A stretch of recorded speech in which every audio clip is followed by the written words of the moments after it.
നമ്മളെ സുധാകരനാണ് പിന്നെ ആരെ ജയിക്കാനോ? അത് സുധാകരന് അത് വ്യക്തിപരമായിട്ട് നല്ല വോട്ട് കിട്ടും.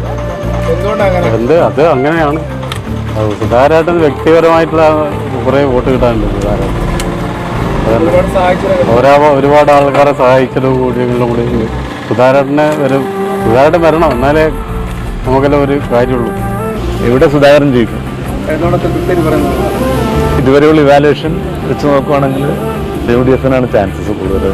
കണ്ണൂർ സുധാകരൻ കഴിഞ്ഞ പ്രാവശ്യം 1 ലക്ഷം വോട്ടിൽ ജയിച്ച 50,000 ഭൂരിപക്ഷത്തിന് ജയിക്കും. ഇവിടെ UDF അല്ലാണ്ട് വേറൊരു പാർട്ടിയോട് ജയിക്കൂല. കാലങ്ങളാ UDF-ന്റെ കോട്ടകൊത്തലങ്ങളാ UDF കണ്ണൂർ ജില്ല. ഇവിടെ ഇത്രയും കാലം പിന്നെ കെ സുധാകരന് മുമ്പ് UDF-ന്റെ സ്ഥാനാർത്ഥിയും അബ്ദുള്ളക്കുട്ടി അടക്കം ഇങ്ങോട്ട് അബ്ദുള്ളക്കുട്ടി കോൺഗ്രസിലുള്ള സമയത്ത് ഇവിടെ ജയിച്ചിട്ടുള്ളതെല്ലാം UDF തന്നെയാണ്. പിന്നെ ഇപ്രാവശ്യം സുധാകരന് കഴിഞ്ഞ പ്രാവശ്യം കാട്ടി ലീഡ് കൂടും, അതിൽ യാതൊരു സംശയമില്ല. ആയിരിക്കും ഏത് സമയത്ത് എന്തും പോയി പറയാൻ പറ്റുന്ന ഒരു MP ആണ്.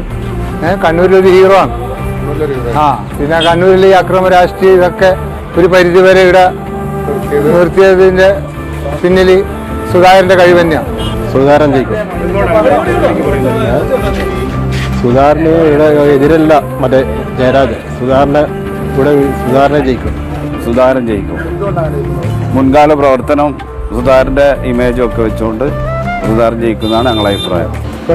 കെ സുധാകരൻ കേരളത്തിൽ കണ്ണൂരിൽ പറഞ്ഞ സുധാകരൻ വിട്ടാൽ പിന്നെ ആരും കിട്ടുള്ളൂ.